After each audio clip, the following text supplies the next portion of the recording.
मुझे इस बात पर बिल्कुल यकीन नहीं हो रहा था कि पश्चिम बंगाल का पूरा चुनाव निकल गया, प्रचार हुआ, रैलियां हुई, नतीजे आए, लेकिन हिंसा की कोई बड़ी खबर सामने नहीं आई।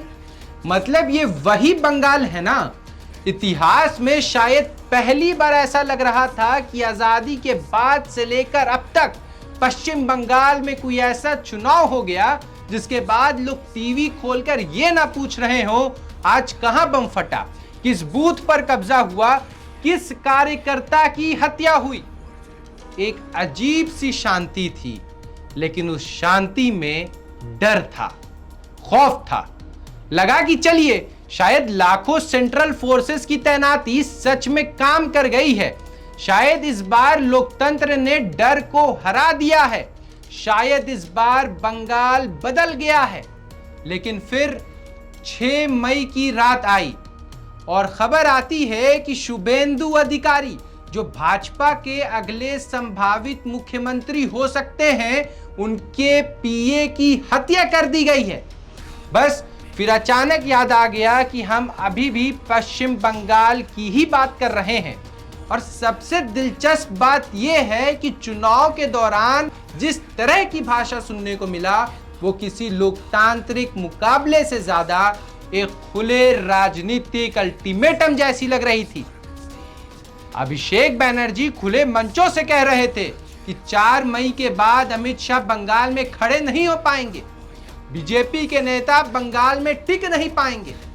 अब सवाल यह है कि क्या यह सिर्फ राजनीतिक आक्रामकता थी या फिर सत्ता का वो आत्मविश्वास जो ये मान चुका था कि सिर्फ बंगाल में आखिरी शब्द चलेगा तो उनका ही चलेगा।